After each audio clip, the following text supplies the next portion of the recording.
Би ч нэг ээж хүн штэ. Тэгээ нэг хүүхдүүд авмаар байдаг. 3 цагаас сургууль авах гээд байдаг. Тийшээ явчихад ирэх чинь 6 цаг. Тэгээ Монголын төвчөө ямар хэлээ те. Сайн байна уу? Намайг Дэлгэрмаа гэдэг. Би Монголын хоньны насвар органик бордоо гэдэг Монплиз компани захирал байгаа.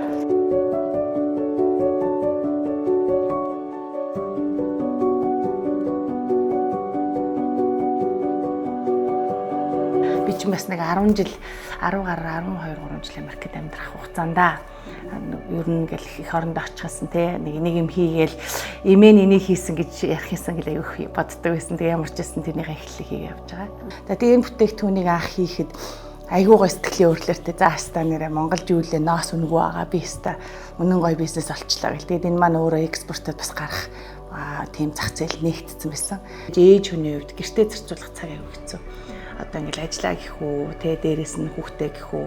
Тэгээд хүүхдээ гэхээр ажил алдагдах гал дээрэс нь энэ бордоо ч өөрөө шинэ байгаа учраас бид нэр амар олон болдог бол өөрийгөө 3-4 хувилал энд тэнд явж яхасан гэж боддог байхгүй.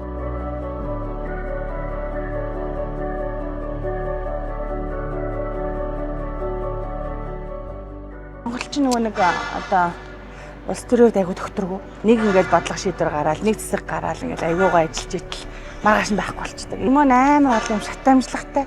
Нэг бичиг цаас авахгүй боллоо, эсвэл нэг ингээд зөвшөөрлөхөөр тэрэн рүү ч яард, энэ рүү ч яард. Гуравд нь нөгөө юм доктортой хүн байхгүй. Өнөөдөр ингээд одоо жишээлбэл чамтай өнөөдөр ажиллалаа. Айгуугаа юмаа тайлбарлаад за одоо ингээд хийгээрэй гэдэг. Сарын дараа ирэх чи байхгүй болсон байдаг. Дахиад нөгөө юм ингээд ярьдаг байхгүй. Дээрээс нь ингээд нөгөө шинэ ажлын байр гаргасан байгууллагууд урамшуулдаг тэм системтэй байх байхгүй. Тара гоё өстэй. Эн чинь энэ нь болохоор нөгөө юу яасан? Худалдаа аж ахуйн тэнхмээс нөгөө Азийн худалдаа аж ахуйн тэнхмийн Best Company of Mongolia гэдэг шагналыг авсан байхгүй юу? Тэгээ энэ маань ингээд нөгөө 1 жил худалдаа аж ахуйн тэнхмийн гадаа манай туг мандсан байдгийг. Шинэ засгийн газар магадгүй бизнесүүдэд чиглэсэн одоо хөтөлбөрүүдийг дээрээс нөгөө бизнесийн тухай хууль өргөн барина гэдэг ингээд багц хуулийн төслүүдээр яригдж байгаа. Энийг ингээд бүтчихсэн, энийг батлагдаасаа гэж бодоод байгаа. Яагаад тэгэхээр энэ маань өөрөө бид нар шиг нөгөө байгууллагууд, бид нар шиг одоо нөгөө хөл дээрээ тогтох гээд альсгүй бодлол одоо юу гэдгийг шинээр хийх гэж байгаа залуучуудад аягүй их боломж гаргана гэж бодоод байгаа. Саяхан нэг e-бизнесээс би нөгөө нэг бүрэн скорих байгууллагынхаа нөгөө зээлийн мэдээллийн сангийн лавлагыг e-бизнесээр орсон шүү дээ. Тэгэхээр энэ тодорхой хэмжээгээр ашиглалтанд орсон.